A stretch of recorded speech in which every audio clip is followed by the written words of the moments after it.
That is not the right page to be starting on. That's how we start it on this show, Craig. Shane's not here, and we start with an error straight away. But no, good evening, everyone. Welcome to the new installment of the Double Pivot Pod. Shane isn't here today. I've replaced him with someone better, smarter, more intelligent, better ranked. Someone that, if you're not all following, you absolutely should. We've got Craig, FPL Vincenzo. How are you, Craig? Good to have you on. Thanks for joining.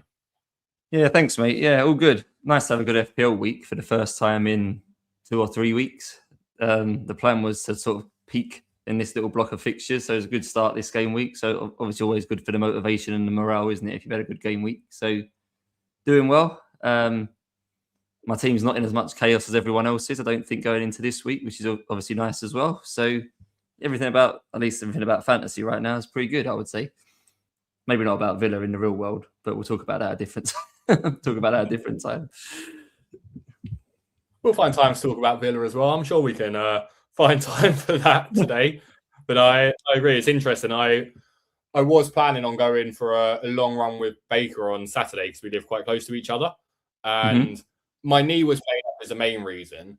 But the other reason, well, I then went for one Sunday morning and probably could have gone for a longer run, but didn't have the demons inside of me that I had from the last few FPL game weeks where I just needed to run to get the pain out of my head. So it only turned into a short 5K, mainly because the headwind was far too strong. And it was the first time I've run into wind and didn't enjoy it. Didn't enjoy it at all. But yeah, similar to yourself, it's interesting to have a good game week. It felt as if I wasn't going to have one for a while.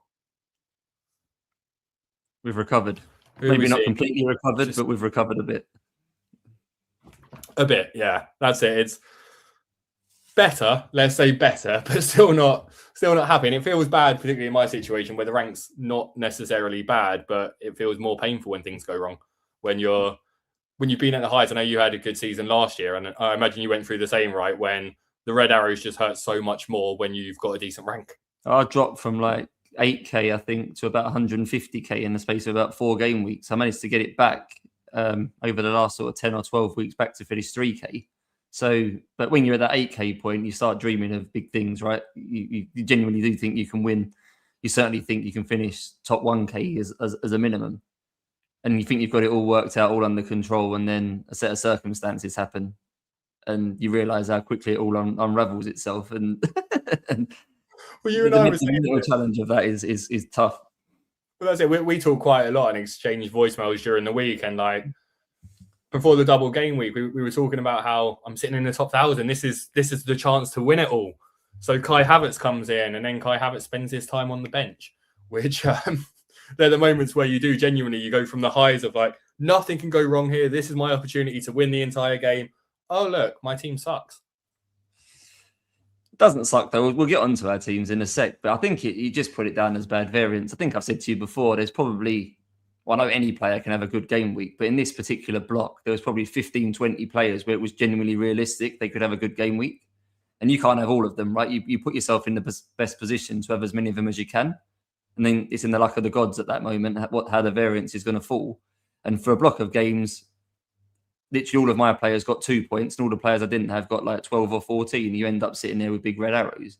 This week, the players I've got the 12, 14 pointers, and I've got the big green in reverse. So you hope that it balances itself out. You make picks for the best reasons you can.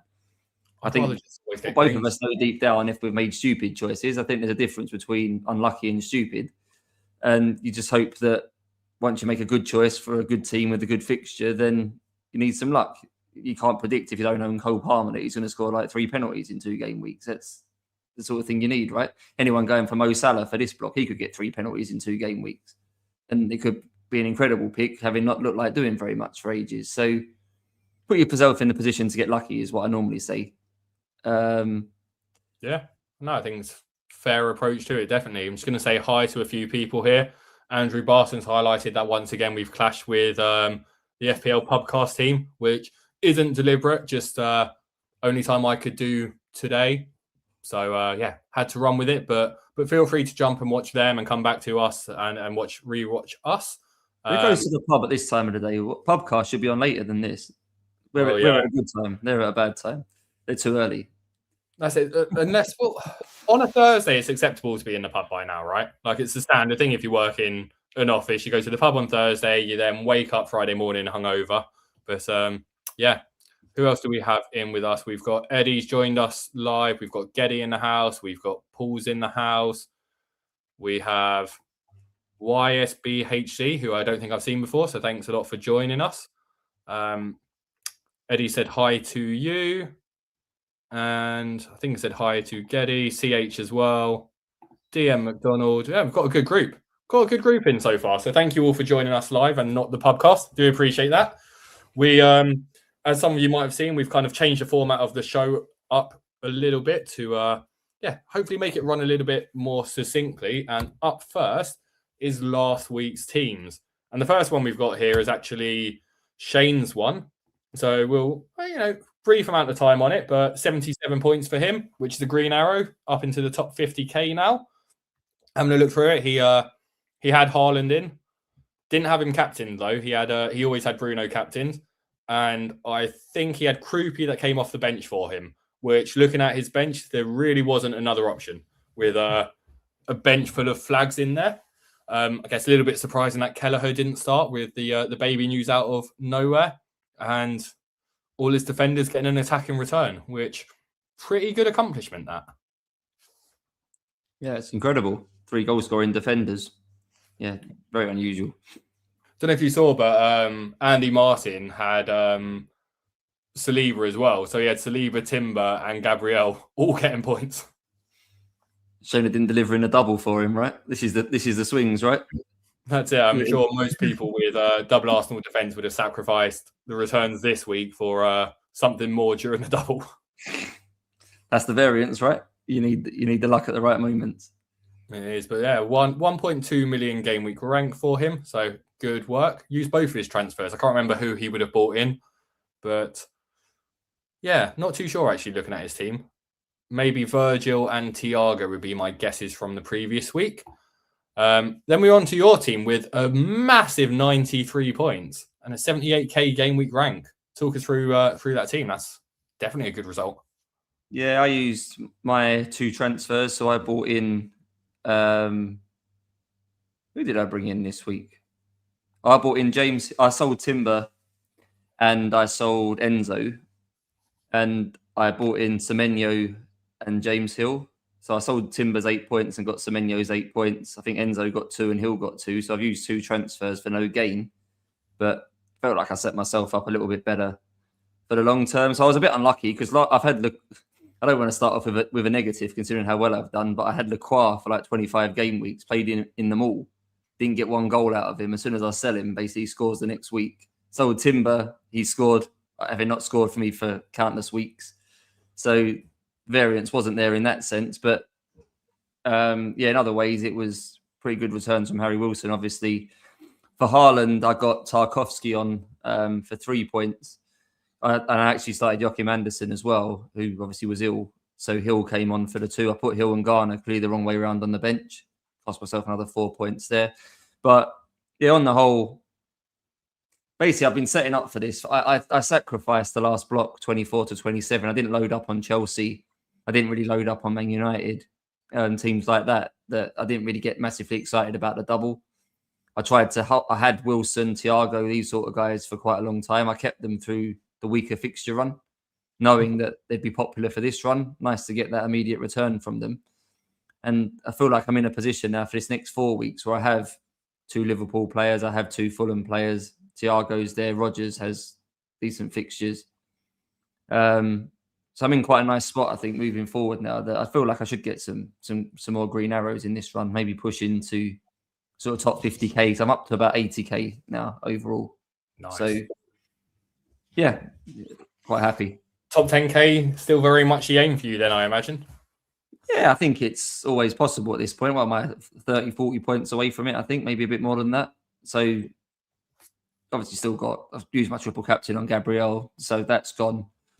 But all the other chips are still in play, particularly my plan's to free hit 33 rather than bench boost 33. And that's going to be the big game week, isn't it? If that free hit does quite well versus most people's bench boosts, then we'll see. But that feels like a week where you could end up with a game week rank sort of similar to what I achieved this week. And if you do that, I think I was like 25 points above the safety score or something this week. So another week like that's pushing you up towards like top 20k in just one game week.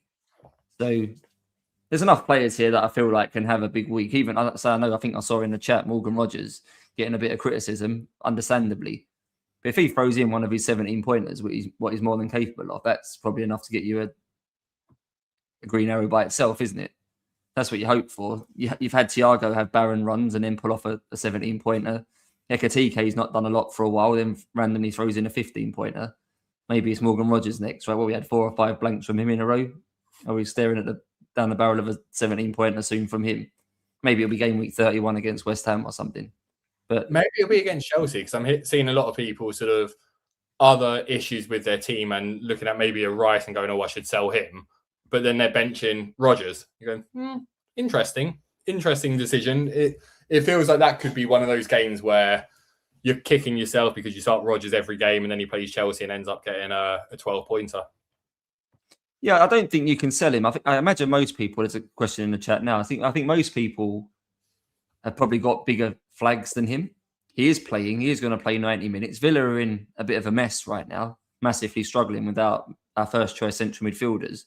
Emre not really adapting very well so trying to play the same system with players that aren't as good at playing it. That's impacting us going forward.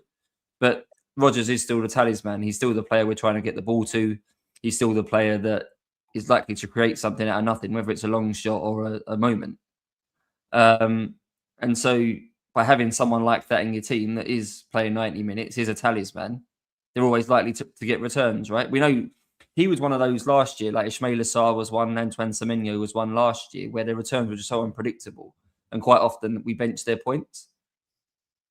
I can see him getting a haul somewhere in this next block of games. No idea which week it will be. You have to be a bit patient with him and persistent with him and just keep playing him, I think. And you hope that over a block of games, if he gets one big haul in there, the average points over that time will level out to be quite good.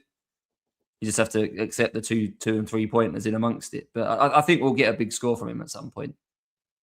So no, exactly. That's it. And DM McDonald's agreeing that this is probably going to be the week that he does it potentially. I also realised my attention to detail is pretty bad because I've got you down at 77 points on the left-hand side, which I think is just me copying across Shane's one. So yeah, shaved 16 points off of your team, but was 16 points amongst friends. I've also, and I've realised I'm about to click onto my team. I've lied about my team here because my team says 95 points, but that's not true because there's a -8 in that top right-hand corner, which I like this. You give yourself more points than me less. That's exactly what I would expect. Also, what's interesting is the FPL site ranks my game week at 50,199, so it clearly doesn't take the -8 into consideration because you were 78k.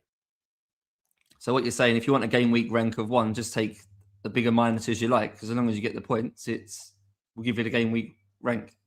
Seems to be the case, yeah. And look, not too many differences to your team actually. Looking at my one, in fact, what are the differences? You had Hill and Raya, and I had Rice and Pickford. Mm-hmm. So that's literally it. And do you know what? I'm happy with my moves because Van Dijk in for Dorgu was kind of a no-brainer for me with no playing bench option basically. I had Dorgu, Obi, and like Van de Ven and John as my bench, which wasn't too exciting. Didn't want to play Chalobah or Van de Ven this week, so that seemed like a no-brainer. Was then always tempted to take a -4 to move Palmer to Semenyo, and then we got the Wirtz news. And I've been toying between Semenyo, Dango, and Wilson to bring the player in, and it was Alex Volo's tweet from his analyst that made me really desperate to get Wilson in from his scouts and analysts, who thought he'd be one of the top performers v Spurs, and that seemed like the worst fixture out of the bunch. So look, I'll tip my hat off to FPL Nightmare. He says if you take more hits, you've got better opportunities to pick up the hauls, and I took a -8 and ended up getting 27 points off the back of it compared to the 3 points I would have got if I hadn't taken it. So it's about a 16-point gain there by taking that -8, which I am very happy with. But yeah, nothing else to kind of say there. Everyone returned that I wanted to. Rodgers is a blanker. My Everton defence is causing me pain at the moment, having double Everton defence and watching a game, seeing them concede and then changing the game. But I think Tarkowski got DEFCON this time, so that was nice. Yeah, I was hoping for the goal. Obviously, Branthwaite got the goal. So I've had Tarkowski for ages. And I sat there for all those Michael Keane goals that he never got. And now it's Branthwaite getting the goals. So I don't know how long I have to hold Tarkowski for until I finally get a goal from him. But I've had him for a very long time as well. So he's due. Yeah. Such a thing exists as someone being due. The problem is he's just not the target man from set pieces now, is he? With Branthwaite, and then it was O'Brien beforehand, and it just feels as if he's the chaos creator in the box rather than the guy getting on the end of it. Yeah, we just need a Saliba moment from him, right? If he's in and around it, just something to fall for him that he can poke in or something from close range. It's got to happen once a season, isn't it? You'd like to hope so, wouldn't you? Cool. All right. Well, we'll quickly jump into the prediction results from myself and Shane last week. And it actually was a really strong week.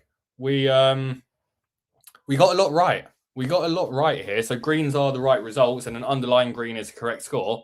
Both managed to pick up 2 correct scores in there, with him getting Bournemouth Sunderland as a 1-1 draw and Brighton beating Forest 2-1.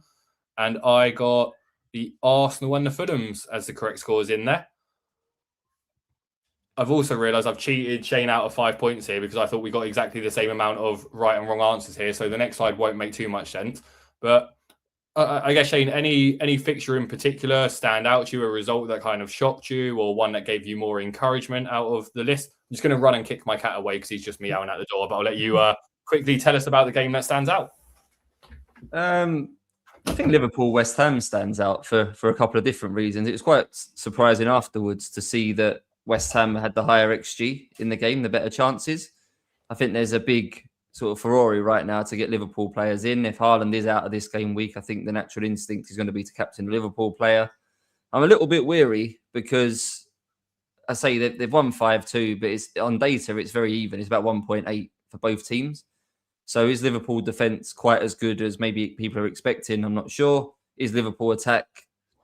I think it'd be quite easy now to look at this fixture run and think Liverpool could score like 10, 15 goals now across the next block. And maybe they will. But the data against one of the weaker defences, as much as West Ham do seem to be improving, I still view them as one of the weaker defences. So I think this is one of those weeks where Liverpool have just excelled themselves, maybe been a bit more prolific than others. So I'm just a bit cautious that is Liverpool attack that good? Looking ahead to these fixtures, particularly these next two, because they've got Wolves, obviously, this game week and then Tottenham the week after. I think based on data, they're the worst 2 defences across the last 4 and the last 6 game weeks. So it's logical reasons to pile up on Liverpool. They've just scored 5 and then they're playing the 2 worst XGC defences in the league. You could quite easily see why attacking double ups or even attacking triple ups could work. But I'm a little bit hesitant because from a data perspective, this game wasn't as one-sided as it might look. It's an interesting one, though, right? I don't know if you... I only caught a couple of games and I need to catch up on it from the above average boys. But when you're looking at the XG chart for that game, it's more a case of the chances that West Ham had that were of players of their standards sort of decent enough for them to get an attack in return. There were only 2 or 3 of those chances. So whilst they added up to quite a lot of XG, they didn't have many chances themselves, whereas Liverpool had like about 8 or 9 decent chances that they could have scored from. So it's interesting how XG can kind of sway things when we look at an XG chart, whereas if you look at the by-minute trajectory of the accumulation of those shots, West Ham never really could have got much more out of the game. It's weird, though, that considering this is at Anfield as well, and West Ham naturally are a bad possession team, West Ham actually had more possession than Liverpool in this game, only 51-49, but still a surprise that West Ham had more possession at Anfield than Liverpool did. And I think big chances-wise, it was level at like 2 each. So yeah. Liverpool did have more volume, more shots, and maybe more good chances, not big chances. But yeah, I think this result sort of overinflates Liverpool a little bit. I think it's a bit easy to get carried away on the back of this. They still might do well. I'm not going to put people off buying their players, but you might think they've turned a corner here on the back of this outcome.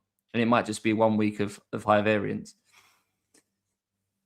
Could be. I guess things that jumped out to me, Sunday was an interesting day for football, right? With every single team winning 2-1 if you're at home, which the chances of that are extremely low.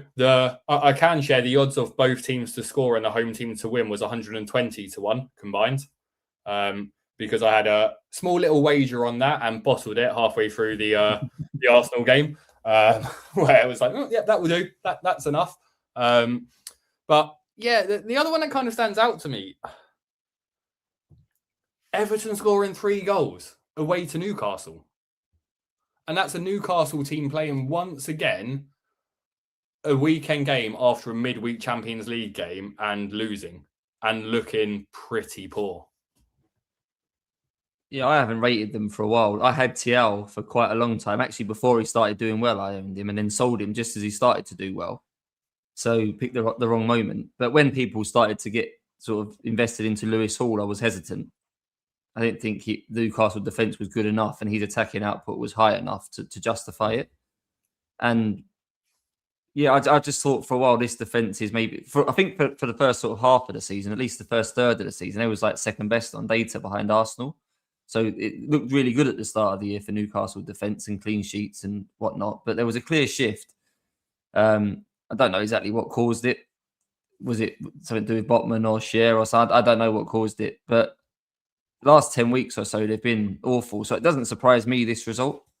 And it might be a popular reason why people might look at Bruno Fernandes as a captain this week, because naturally you look at St James's and think this ain't a good fixture. But if Everton can score 3 there, you have to think Man United are probably capable of doing it right with their attackers. So what on paper looks like an easy choice if there's no Haaland between, like, if you're looking at just Ekitike versus Bruno, you think this is definitely Ekitike here. Liverpool have just scored 5. Wolves are rubbish. But on data, I think actually there's probably, I would say that the higher ceiling is there for Man United goals than Liverpool in some ways, depending on how you view it. But it's clearly not as one-sided on that captaincy as what it might initially look. No, I'd agree on that. What else jumps out? Wolves getting a win. Wolves have looked decent over the last, few months, right? They feel like a team that's deserved more points than they actually have on the table. I don't think they're the worst team in the league this year. So I wasn't too surprised by that result, although I know I'm bringing it up when it's against your team. And actually, maybe it's a good time to add this and see what your thoughts are on this. But this was shared by Mark R Stats on Twitter, and I love lots of his stuff. And he actually put a bit of commentary alongside it, where I think the lines were, here we are.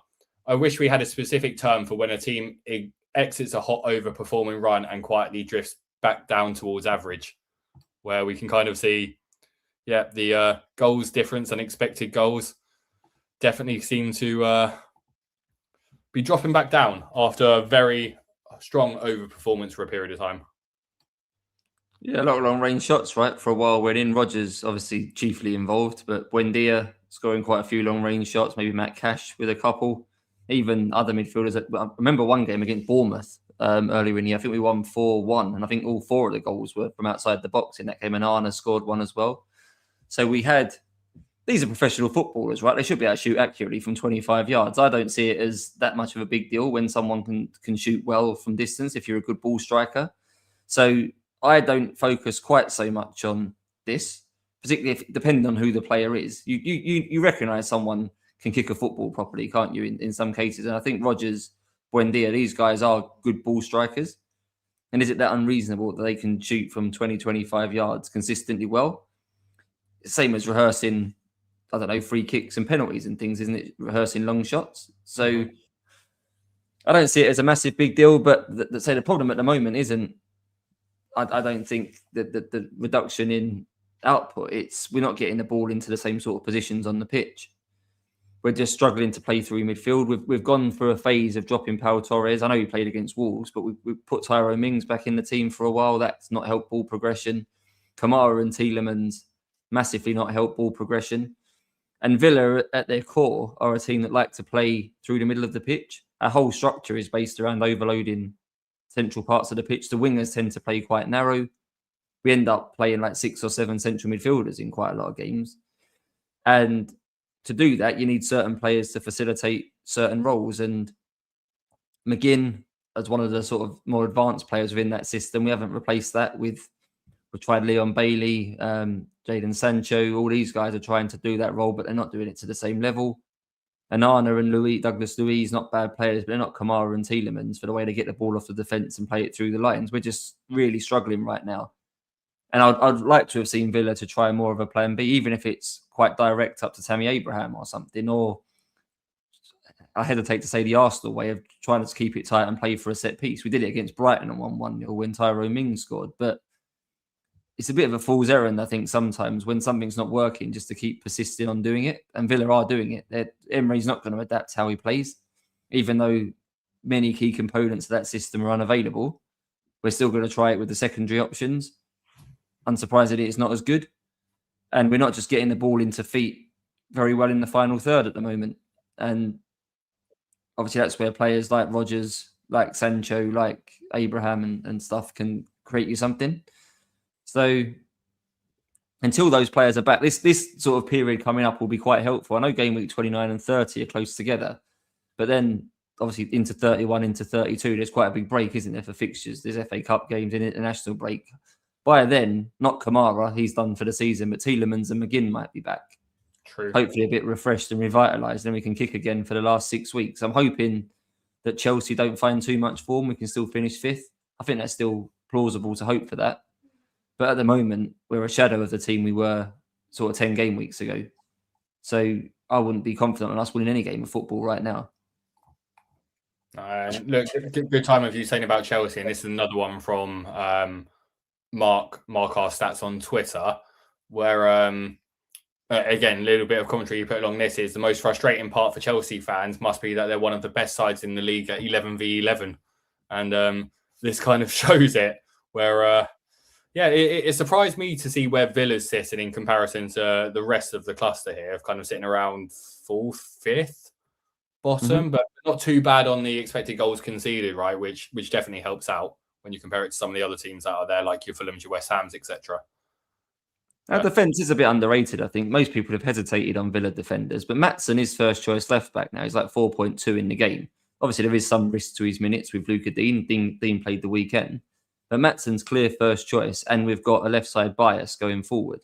So in terms of attacking fullbacks, he's this year's version really of what Anthony Robinson was and Kirkes and all those guys last year. And he's in the top 5 team, and he's like 4.2 million. I say you got to accept that he's a bit of a minutes risk. He might come off at 70 quite a lot, but that's okay because he might lock in a clean sheet before the end.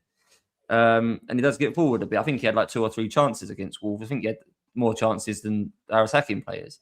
So I'm not saying people desperately need defenders right now. And if you're buying one because you want a player definitely for 31, it's a risk because Luca Digne might play that game. But at the moment, Villa do have to play their best team. He's part of our best team. I think he's probably a bit underrated. Concert, because we don't get DEFCON to the same level as some other teams, been a bit underrated. But they're quite cheap. The team right now is quite predictable in many positions. And as you say, the data says our defence isn't bad. So maybe a bit underlooked to Matt Cash. Matt Cash is the nailed one, but the more expensive. Concert is nailed, but cheaper, less outcomes. And Maatsen's really cheap, but more of a minutes risk. There's 3 options there, I think, where a Villa defender is not the worst pick. I'm not saying I'd go for them, but in the right template, in the right team, particularly Maatsen, I think he could work for some people. If you had Dorgu, right? If you needed to get him out, Maatsen probably gives you something a bit similar for similar price. That's it. And like you said, sort of maybe not the immediate side of things, but for those people that are, holding on to their wild card, looking to dead end, etc. Decent end to the end of the season, right? Like Forest, Sunderland, Fulham, Spurs, Burnley are your fixtures from game week 32. You then finish with Liverpool and City, but that 4 run of fixtures is pretty decent. And obviously not blanking in 31, playing at home to West Ham's a good plus for players there. I think that Burnley do stand out here just in terms of those goals conceded. But as we've seen, they've started scoring goals now as well. So it still feels like you target Burnley with your attackers, but maybe Burnley are going to start fighting back a little bit more, and getting clean sheets against them could be harder moving forward. Well, they've got Everton this week, and you've got double Everton defence. So let's see if they carry on scoring goals to spoil your game week. That's the problem, isn't it? It's where like I can't really bring them out when they're playing Burnley, but at the same time, I think Burnley keeps scoring at the moment. So this is slightly wrong in terms of the update. It's right in terms of Shane's now got 22 correct scores to my 14. He's on 806. I should be on 745. So I gave myself 5 extra points there, but he's not here to correct me. So maybe I'll keep it there. We will find out. But he's absolutely battering me in that anyway. Cool. On to the next part. And, I know I didn't give you any prep for this, but this is more a case of any players that you like at the moment. It's kind of an opportunity to speak around maybe some lesser thought players, even the more obvious ones. Is there anyone that's on your mind right now that you think is worth sharing with us, Craig? Hard, because I'm not planning to make any FPL transfers between now and really my plan to wildcard in game week 34. My team is as I expected it to be, roughly. So there's no one kind of on my radar as possible transfers in. So I feel a bit bad here that I'll be recommending people that I'm not going to own myself. But I would be looking at Maatsen. I think he's as a defender, I think he's probably under the radar at like 4.2. Particularly if you've got, I don't know, someone like Rodon right now who's just got injured the weekend, right? And potentially done his hamstring. If you need to replace him, he could work. I know I just said don't get overexcited about Liverpool. But if you are going to load up, I do think McAllister could be quite interesting for this block. I think he had more shots than Ekatike the weekend. So obviously playing as the sort of second central midfielder right now alongside Gravenberch. But obviously that freedom to get forward as sort of the box crashing 8. Mm-hmm. I think the fixtures are there for Liverpool. If you want to attack this Wolves-Tottenham next 2 game weeks, we know he can be a bit streaky, can get attacking returns. In terms of the strikers, if I was going to buy one, and obviously it's a topical question because we don't know what's happening with Haaland, but if I was going to buy one, I think it's easy to look at Calvert-Lewin. I think as these have a lot of good home games between now and the end, particularly if you've got 8 rotating attackers, he could be benched in the away games and played in the home games. I don't know how you feel about Gyökeres, Kieran. I've got an Arsenal spot in my team now because I've sold Timber. Obviously, if I sell Haaland to Gyökeres, it's still blanker for blanker in game week 31, technically, because we assume that Man City game is going to be cancelled. I keep still looking at someone like Gyökeres. I don't know why I'm doing it, but I'm not. I'll say Calvert-Lewin for the purposes of this would be the one that I don't have, who I would consider. Calvert-Lewin, McAllister, Maatsen, I'll go for. Nice, I like those. And yeah, look, on Gyökeres, Kai being back is good for Gyökeres, in my opinion, because he seemed to understand him and to unleash him a bit and create a bit more of that space. Like when Odegaard plays that position, doesn't really create too much, not quite the Odegaard of old. Eza is more likely to take a couple of shots on himself than look through that pass down the middle. But Kai seems to be finding quite a bit that, yeah, I can see Gyökeres doing okay. Brighton and Everton, strong enough fixtures. Bournemouth after the blank as well. And you just got to think Arsenal have pretty strong fixtures overall, apart from that City game, where even in that, you're probably not thinking it'll be a 0-0 with Arsenal playing City away. So, yeah, don't dislike that. And I do like your other player options. I think my ones that I'll throw into, let's think of some different ones. Fulham-wise, for a defender, there is a temptation in Anthony Robinson. I guess the only real logic behind it is we don't know what's going on with Anderson. I don't rate Diop or Bassi, or maybe a Tete could be interesting, but Robinson just feels super attacking. And with those fixtures against West Ham, Forest and Burnley, definitely one that I'm not going to own, but there is a world where I might bring him in for that Burnley game, even though we've said that Burnley score goals now. Midfielder, do you know what? I'll throw in a Liverpool one as well, but I'll throw in Cody Gakpo. Mainly because he seems to be pretty secure minute-wise at the moment. And he's got his goal. He feels like a bit of a streaky player. So him going on, 3-4 games and getting a couple of attacking returns, I wouldn't put it past him, particularly with Wolves, Spurs and Brighton to come. And then Fulham after the blank. And then striker... You know what, like... There's none, is there? Well, there isn't. Like, Calvert-Lewin is the only one I'd consider. The other one that it's not a bad fixture entry for him, but I just don't trust the manager. But like, if I ask this a trivia question, who has the joint most non-pen goals in 2026? Joint most non-pen goals. Wow. This calendar year. Striker.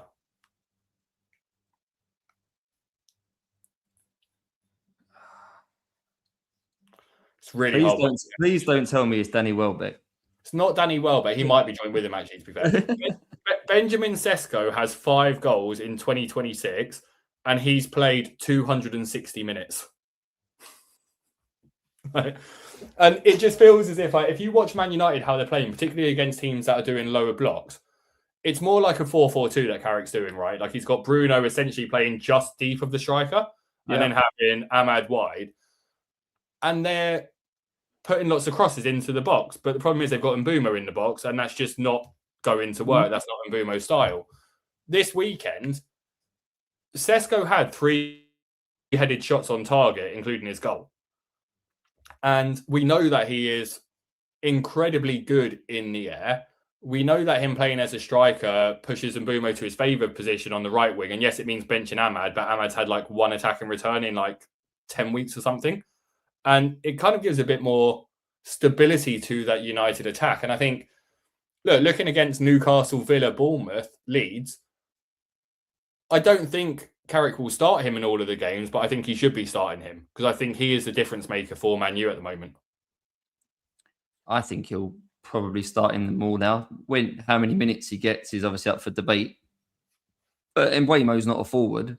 These games aren't transition games. When Mbeumo was playing up front, they was playing Arsenal and Man City and stuff, right? Where it was clearly they weren't going to have the ball. It was going to be counter-attack transition games. Sesko gives them that relief up front.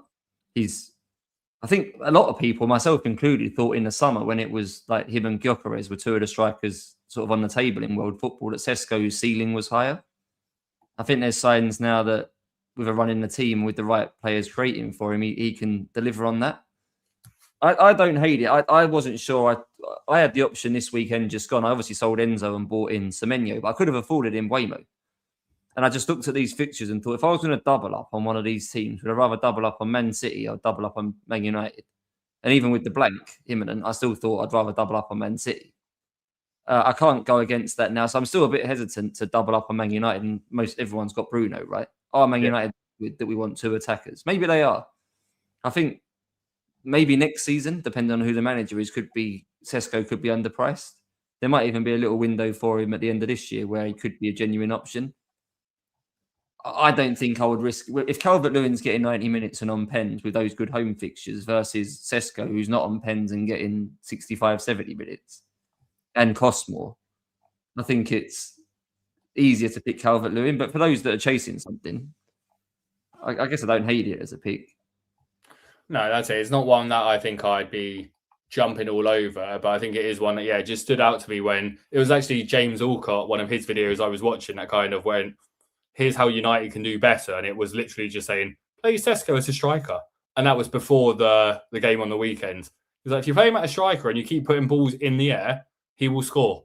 And you're like, oh, look, it works. So, just one that I'm keeping on my radar, not what I'm moving to. I agree with you. I think if you're going for a striker, DCL feels like the right pick there. Cool. All right. So here's a question, Craig. Have you watched any of my FPL Tension episodes? Yeah, the first one. Cool. That's so fine. I've got some awareness, of how it works. Perfect. So I have a question for you this week. And, we open it up for chat to have a bit of a guess as well. It's quite interesting, actually. And this wasn't deliberate, but I've realised a lot of the topic on this conversation does align with this question. Because this question is around XG overperformers in the Premier League this season. So what I've got in front of me is a list of the 15 players who have overperformed their expected goals the most this year. And the way this works is if you gave me the top answer, you get 1 point. So you kind of want to give me the 10th player in this list for 10 points. But if you get someone in that 11 to 15 space, it's worth -5. Means nothing because it's a one-off question. And if it's wrong, it's worth -3 or -2. I'm not even sure anymore. So let's give you a bit of a time to think. You can think out loud about which players you think have overperformed their XG the most and where certain players might be in it. And then when you're ready, you can chuck in your guess. Overperforming XG. So who's that going to be? Well, obviously, Morgan Rogers we've spoken about already. Instantly springs to mind as someone that's done quite well. Is there like a minimum goals tally in this? Do you have to have scored a certain number of goals, or is anyone that scored like one goal allowed to? There's no one that scored one goal on here. There's minimum games that I put into it, but no minimum goals. What I will say is, in the entire 15 people, so including 5 tension answers that you don't want to get, the lowest goal scorer has 3, and the highest goal scorer has. Well, I can't say that because you might know with that answer, but yeah, the lowest is 3, and there's only one person with only 3 goals on this list. Okay, so I need someone. So just to confirm, I need someone that's overperformed. Okay, so it's overperformed. Okay, overperformed, but you don't want to go with the guy that's most overperformed.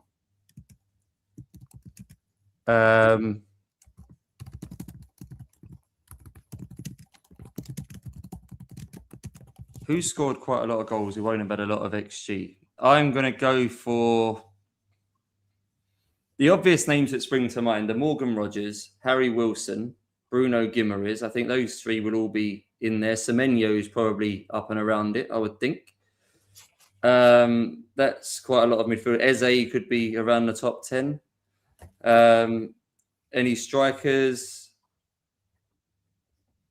Who scored quite a few goals? How many league goals has Richarlison scored? He's got to be fairly high, I would think, because his XG can't be very high. He must have scored. He's definitely scored 2 or 3 goals from really low XG. I'll go for him as my final answer. Who was that? I'm going for Richarlison. Okay, you're going Richarlison. Geddy has gone with Harry Wilson. Yeah, I think he'll be top. I think Semenyo, Wilson, Rogers will be very high, I think. Do you know what? We're going to do the reveal. Yeah. Bruno Guimaraes will be another one. Getting a few more answers. So we've got... I'm just going to drop these down beforehand so I can see what other people have guessed. Heather and Stephen. So the guesses we have here from people are, we've got Wilson, we've got a Timber thrown in, we've got a Dominic Soboslai, we've got another Rogers. So the top answer, the player with 4.84 XG and 9 goals is Harry Wilson. Okay. So 1 point there for Geddy and for Rayhan. So played it safe. Second, you didn't mention him, was Jaden Anthony with 3.4 XG and 7 goals. Didn't even realise he'd scored 7 goals. Wow, okay. Then it's your boy Morgan Rogers, who Eddie has said on this one. So that's worth 3 points with 4.71 XG and 8 goals. Okay. Now, the next player has scored 9 goals off of 5.75 XG.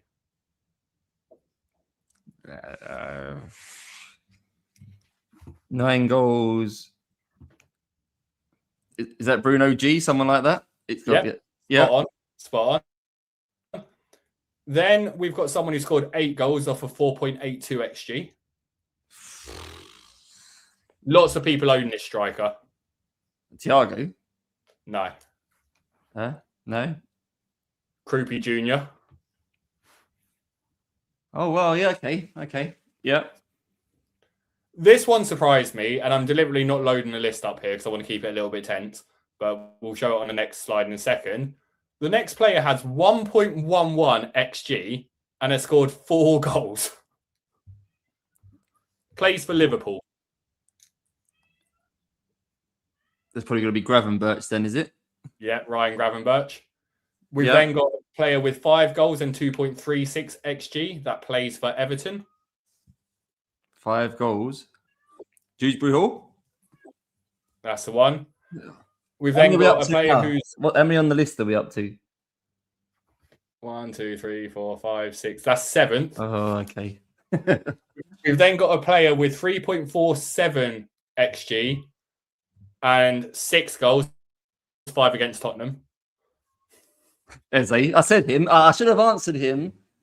I listed him at the start as my yeah. Next up, we've got a Fulham player with 4 goals off of 1.67 XG. So it's not Jimenez, it's not Wilson. It's going to be Chuck Wadesy or Iwobi, I imagine. One of them two. Yeah. That's Iwobi on that one. So that's worth 9 points. And for 10 points, with 5.69 XG and 8 goals, is Richarlison. Well, I'm surprised. I was getting worried there because I was convinced Semenyo would be very high. And when you hadn't said his name, I was thinking that's ridiculous that he's not up there.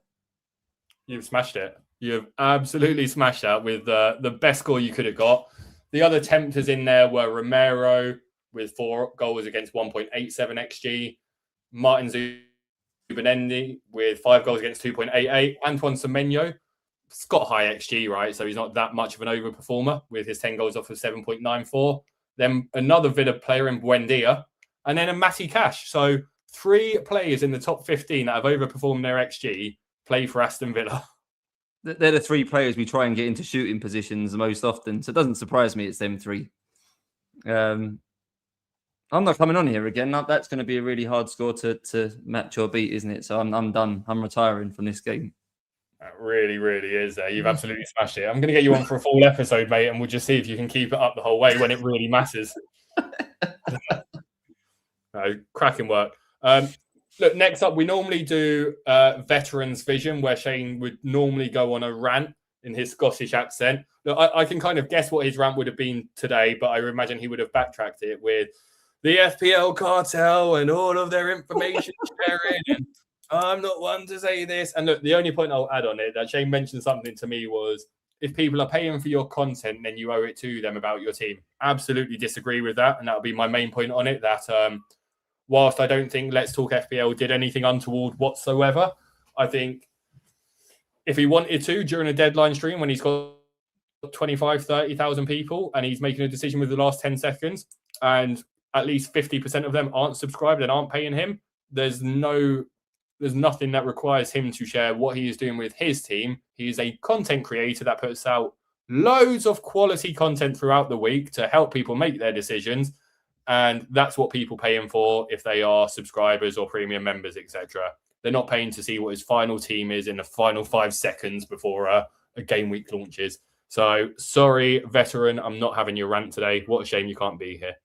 I will add 2 things though on this, if go for it. you don't mind. I'm not taking Shane's side, but I do think if you are the biggest content creator in the community, and by luck, chance, or circumstance, you end up in the game week where something happens, you end up messing around with your team near the deadline. I agree with you. I think he was completely innocent, but you have to accept you're going to get some blowback if you're that big and you're involved. So I don't think you can say I've had loads of bad messages. That's not on. I don't think it is on to criticize people, but you're a bit naive, I think, if you're going to play the game and have as many subscribers and likes and things that he does. And then you happen to then change captain near the deadline in a week where obviously what we've just suffered.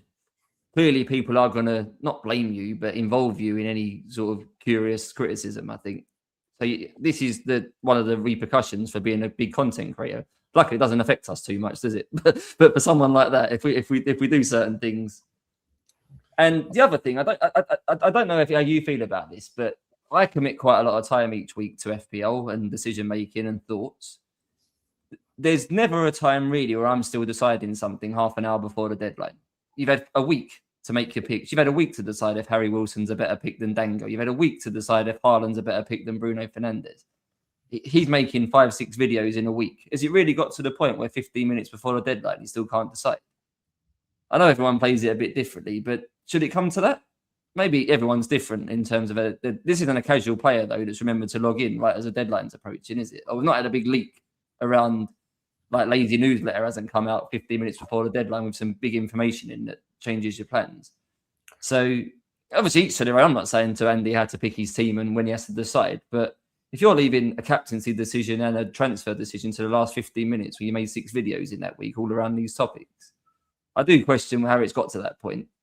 But you know what's funny? You say that, and I'm having a look. I either make my transfers immediately when I think of them, or having a look through my transfer history about 4 minutes before the deadline when I'm like, screw it, I am doing this player after all. But I'm more of an again, I'm different to someone like Andy who puts in lots and lots of content all the time.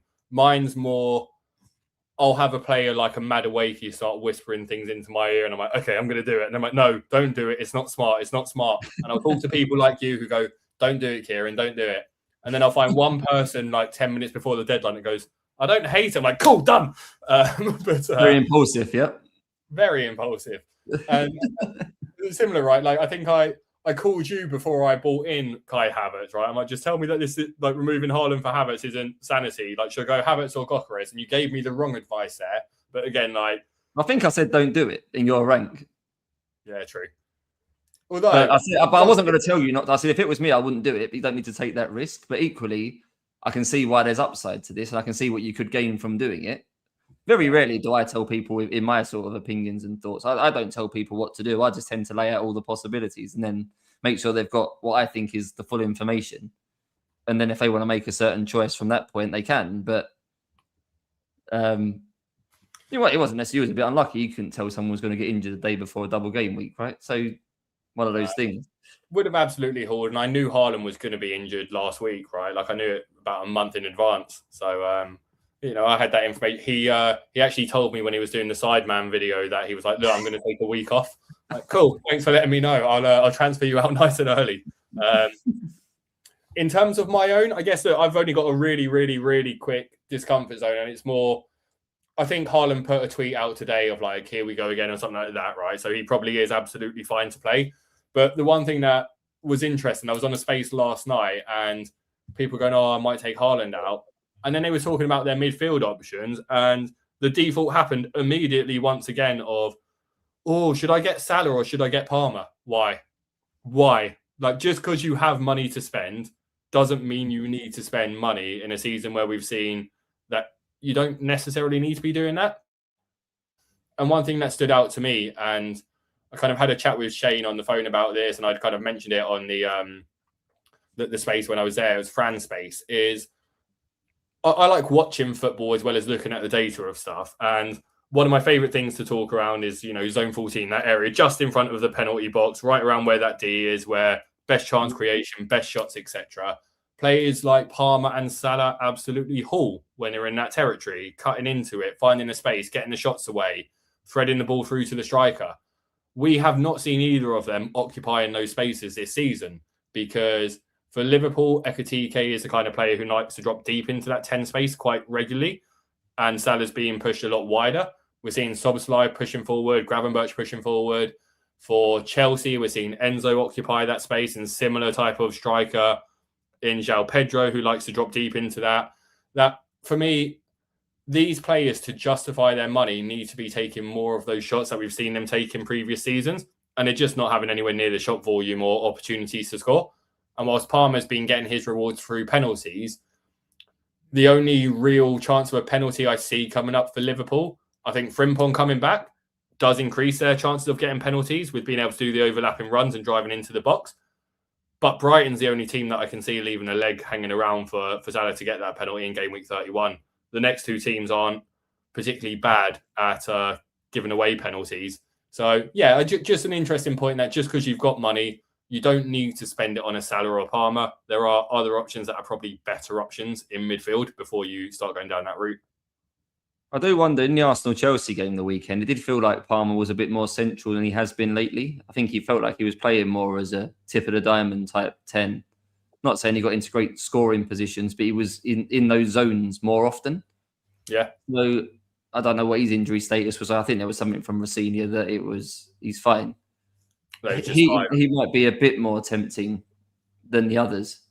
But obviously that might have just been a tactic for that one game.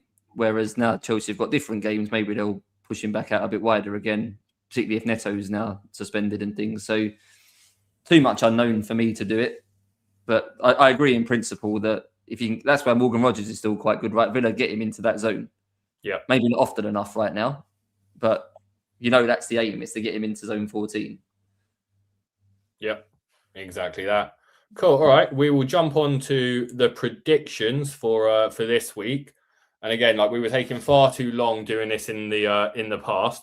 So decision now is to kind of get predictions in nice and early and always have a scan through and see where myself, you and Shane have similarities and where we differ. And look, we all think Everton win 2-0. So that is massive for my double Everton defence this week, which is nice to see. We all have... Oh, Shane's gone for a Liverpool-Wolves draw on the cards. I'm the only one who thinks your boys can get a win against Chelsea. You clearly wanted to wind me up with a 1-1 draw between Brighton and Arsenal here, so I'll let you defend yourself in a minute. But look, yeah, I'd say there's not many consistent results across the board here between the three of us. Looking at it, I think only Fulham winning, City winning, Everton winning, and Leeds winning are the only ones that we all agree on. Yeah, the Tottenham Palace have gone. No one can agree anything. There's all three outcomes picked right in that game. Yeah.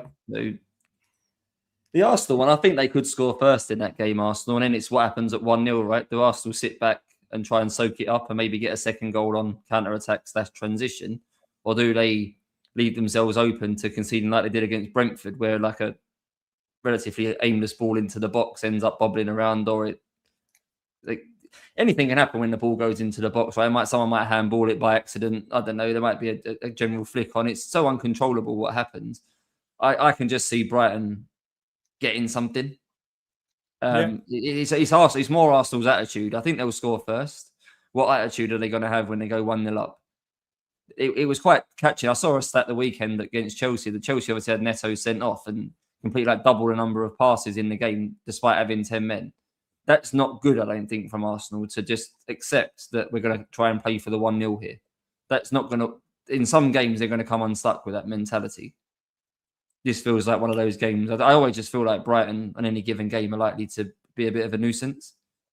I can see that. I think the Chelsea-Arsenal one's always interesting as well, because part of me wonders how much of them thought at 2-1 up against 10 men after, looking at the League Cup game that wasn't too long ago, where Chelsea had to score and did nothing for the entire game, where Arsenal just went, all right, we can just chill now because we know this team couldn't score when they had to score against us.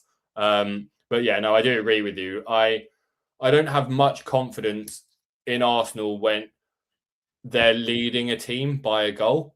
On the flip side, when I was watching the Leeds v City game, I just felt as if there was no way City were going to throw away that win once they were 1-0 up. I know Leeds had chances, but it just felt as if I was more confident of City holding on to a win than I am of Arsenal holding on to wins these days. Yeah. So it's a mentality thing. It's probably one of the only things Arteta really needs to improve on, I think, how to manage a situation when they're winning. They just fall back into a deep block too easily.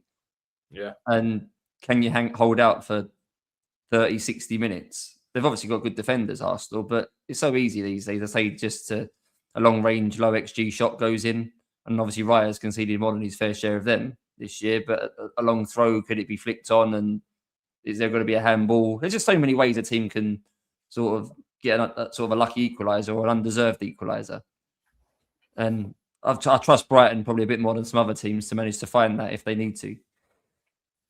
No, I think that's fair. The other thing that I'm just having a quick look at here, but am I right in saying that Fulham are... We've all got Fulham to win, and you've got Villa to draw. So you've got Villa and Chelsea both dropping points. How do we have Liverpool here? We've all got Liverpool to win apart from Shane does.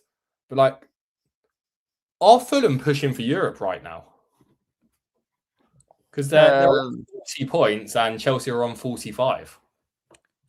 I think they're an upper mid-table team.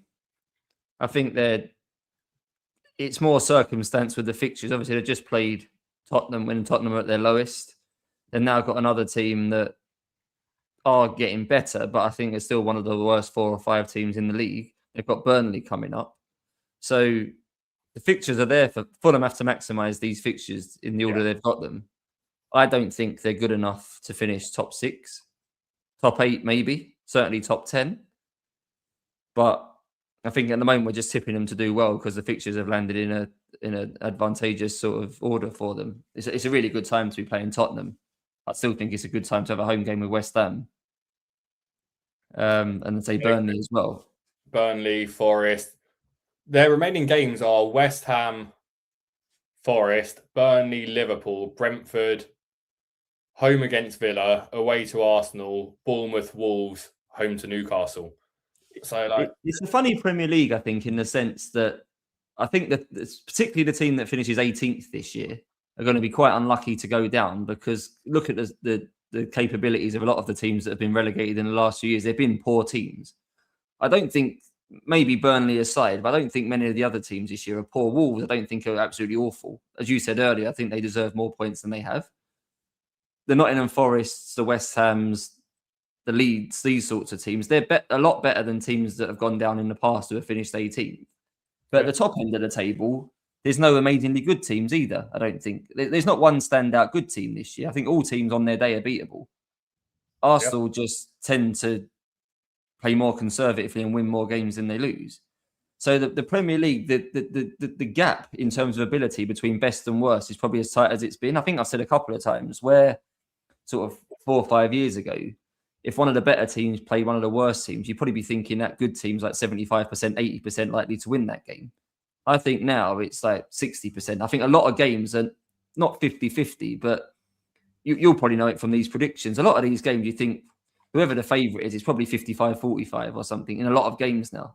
It's not the 75-25s we would have had 5 years ago.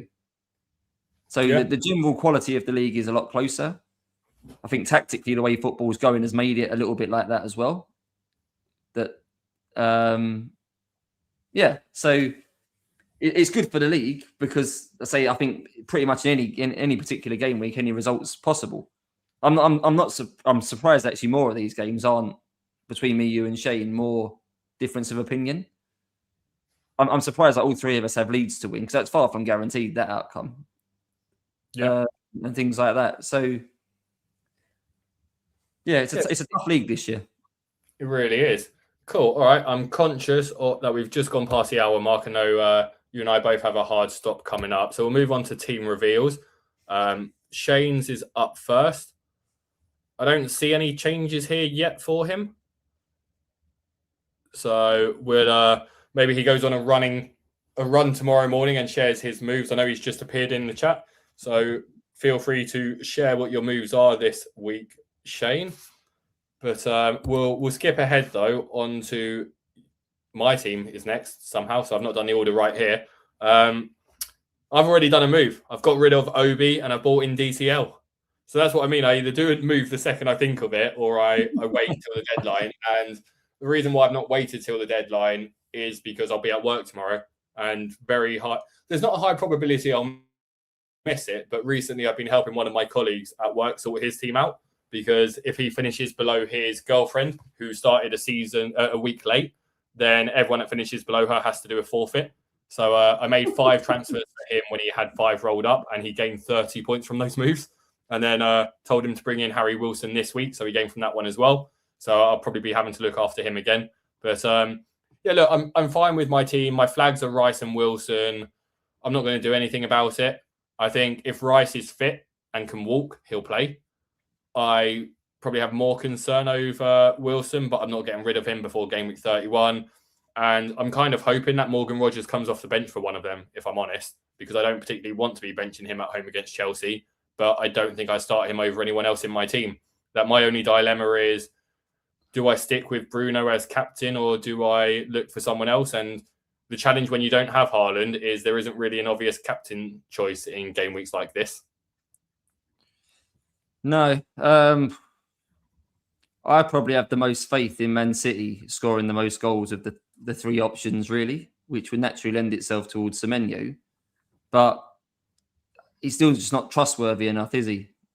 I don't really feel like Semenyo's going to get a 17-pointer, where Ekatike is just coming off a 15. Bruno's proved numerous times he can get it. You want to captain someone that you feel like can get that haul. Semenyo, to me, I don't quite have that vibe from him yet, so I'm a bit hesitant to captain him. Tough. It's a lot closer than what it looks. Looking at the fixtures, you'd think Wolves versus Newcastle, captain against Wolves, but it's not as easy as that.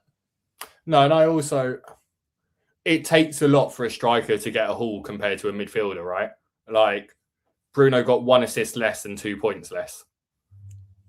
My only concern with Bruno, I know he takes penalties, so everyone that takes penalties can get goals, but in open play, I don't think his goal threat's very high. So to get a genuinely big haul, people need to be scoring goals, right? Do I genuinely see Bruno scoring in this game if it's not a penalty? Probably not. He might get 2 assists. He might get 2 assists and max bonus, and he still might get a double-figure return. And that's still obviously very good for a captaincy. But I think I always have a hesitancy with him that you have to captain someone who you think can score. Well, and away in this game. If myself, you, and Shane all think Everton win 2-0, then maybe it's a Tarkowski captaincy, right? If there's one person I know that would do it, you're the one, Kieran. You're the one, but I'm not saying do that. No, I'm just saying it so that I can replay it after of like, imagine if Tarkowski got a clean sheet, DEFCON, and a goal against Burnley at home. Wow, what a captaincy choice that would be. Now I can replay that when it happens. But yeah, look, I'm happy with my moves. It enables me to hopefully roll next week. And I'm in a decent position for 31, right? Because I've only got Gabriel, Semenyo, and Rice. And I've got a full playing bench at the moment. I will get rid of Tarkowski after or before game week 31. As I said, probably like a Robinson or someone fun. I had been looking at like a Brentford defensive option, but after their performance, I don't want to go anywhere near Brentford defense right now. So, yeah, happy. Over to your team, though, which very strong bench by comparison. Well, I was meant to be bench boosting until all these flags came up. This was meant to be my plan. I've been setting up for this for a while.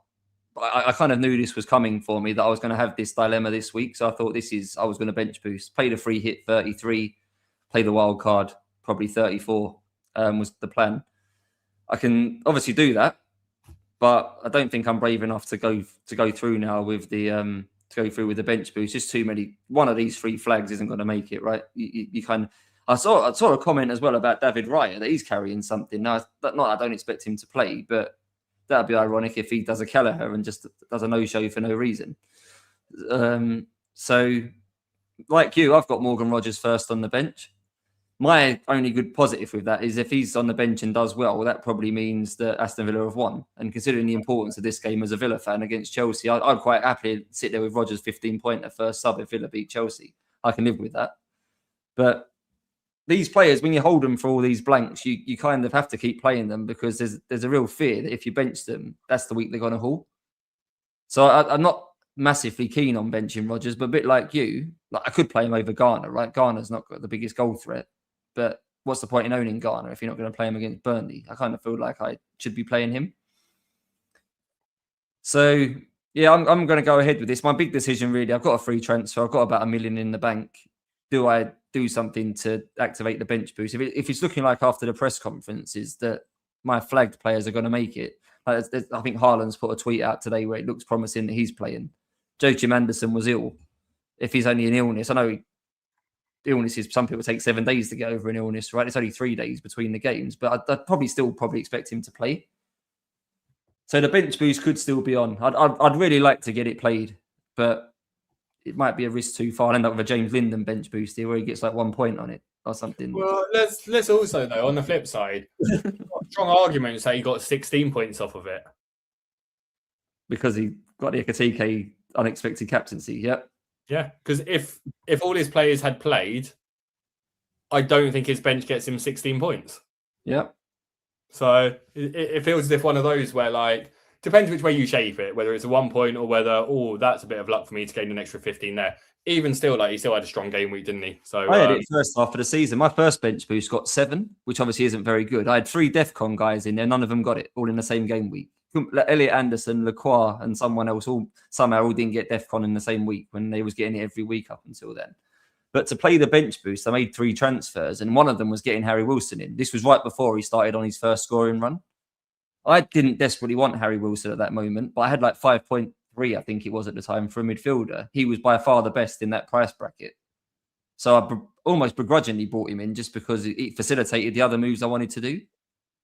And that was the week I played the bench boost. I think he got a double figure return that week. And if I hadn't played the bench boost, I wouldn't have brought him in. So a bit like James, really, that the bench boost in isolation didn't look good, like 7 points. But I did get Harry Wilson as a result of that. And he got, I think, 12 that I wouldn't have got had I not bench boosted. So swings and roundabouts, right, how you view these things. But at the moment, I'd really like to play the bench boost now.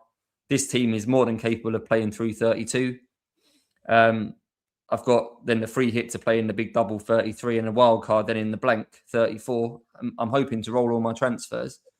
And then in 35, I'll have a full collection of transfers to then fix things from the 34 wild card. So I can basically use my wild card like a free hit almost in 34 is what I'm hoping to do.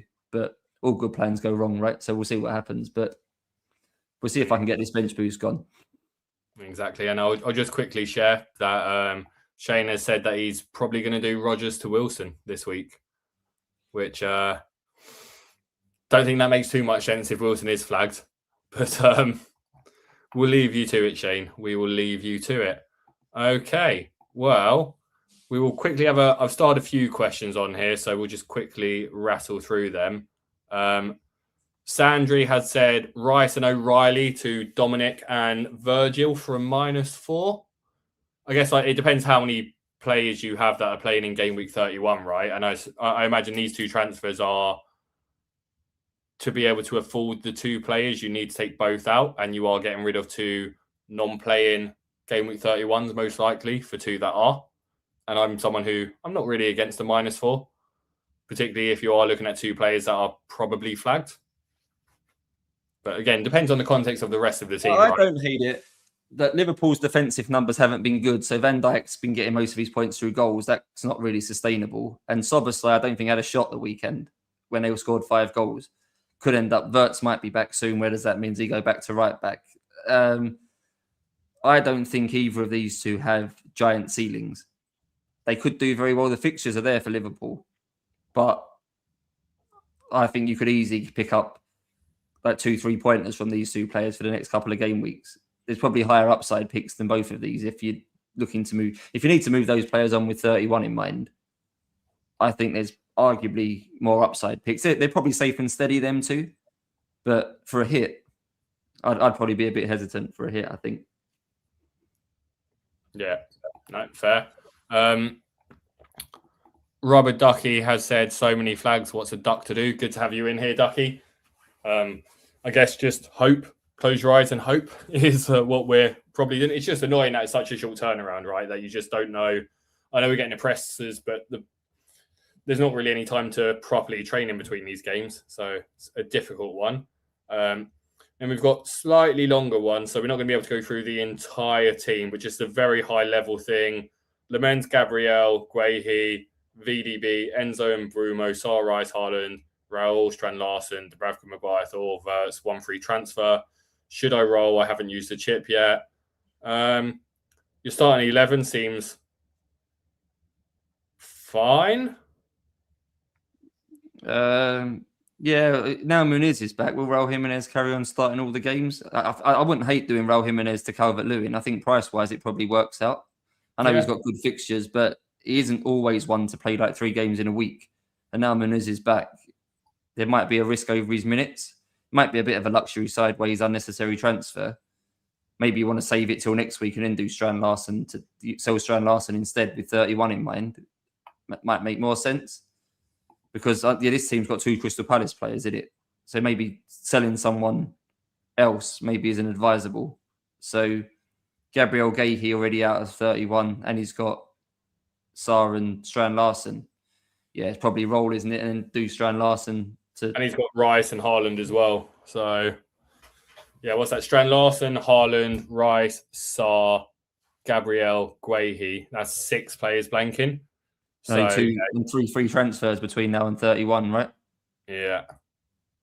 Yeah, you can't be selling Raul Jimenez then. Yeah, scrap that. You leave the Crystal Palace players this week if they're playing Tottenham. Tottenham are unreliable. And you leave them for the Leeds game as well, don't you? Leeds at home.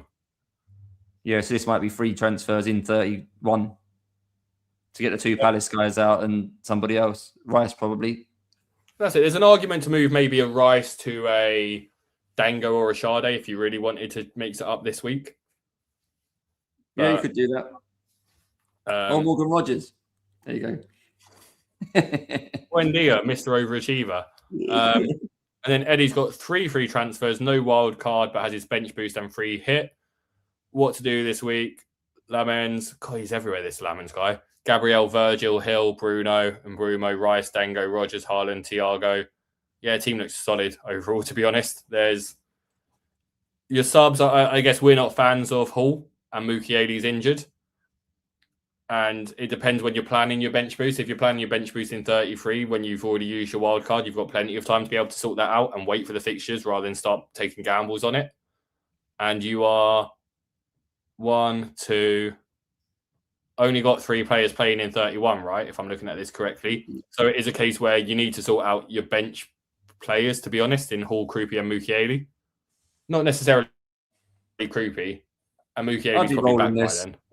You find out by the game week 30 deadline what the situation is with the next round of the FA Cup games. That's going to then start giving us a bit more absolute break, haven't we? Like we've got like 2 weeks until game week 30 now, so you might as well information is going to be key. If you've got 4 free transfers, you've almost got a mini wildcard on your hands. Everyone's got dramas this week. This team's not actually too bad compared to some in terms of injuries and chaos and things. The transfers are going to be way more important to prepare for the double with no wild card and things like that. I'd be rolling this. Perfect. And then Sandra just asked for confirmation whether or not we would have done her hit or not. I think I'd probably lean towards yes. I think Craig's not the biggest fan of hits necessarily, but it's not the worst hit in the world, I think was our conclusion. Yeah, you can. I just think there might be more upside picks than Soboslai right now. You're picking the fixtures, but you're not picking Liverpool's sort of best attacker. You'd be almost like buying Cunha at Man United right now when you can have Mbeumo, Sesko, or Bruno, right? It's all right having a piece of it, but you need the right piece. I'm not convinced by Soboslai for a hit is the right piece of that. I think Van Dijk's fine. Yeah. All right, perfect. Well, look, that brings us to the end of the show. Please do give us a like and a subscribe. And Craig, where can people find you if they're not following already? I put it into the description of this, but give yourself a nice little shout out. Yeah, my YouTube is FPL Vincenzo. So my first year doing solo YouTube. It'd be nice to get to 1,000 subscribers like Kieran and Shane have before the end of the season. I'm about 600 odd at the minute. So videos are doing quite well. Huh? We're not on it anymore. The algorithm's taking us back down again. But yeah, I'm on Twitter as FPL Vincenzo or X, whatever you want to call it. And yeah, YouTube, I do a video every week, a bit different to most other pods that are around, more sort of tactical looks and sort of opinion-based pieces. So yeah, thanks, Kieran. There's some stuff on there now around some of my more recent ones. So yeah, one recently about what we can learn about DEF CON for the rest of this year and maybe into next year. Decisions we need to make to win FPL. You look a lot different in this image here compared to these ones. I'll mix it up sometimes. I'm not a thumbnail creator, but I do mix them up sometimes. Probably should dedicate a bit more to that. But yeah, it's just a different take on each game. To what other people are doing. So if you just want something a bit different to break it up a little bit, because lots of pods can be a bit similar, can't they? Exactly. I listen to yours and watch yours regularly. I do have a benefit of a long commute in, but definitely ones that I do recommend. So if anyone's not following, then you really should be, because again, just like really, really strong stuff, different opinions, rather than hearing the same recycled things over and over. And then, of course, here he is on X. So please do give him a follow. Really appreciate you joining us today, mate. And yeah, good luck this week. Hope you have a good game week, and we'll catch everyone again same time next week. So I think we might be moving to Mondays moving forward, if Shane can start making it, because my work schedule means that by Thursday I'm dead. So yeah, no, I appreciate you joining us today, Craig, and have anytime. your week. And let me now cue the music.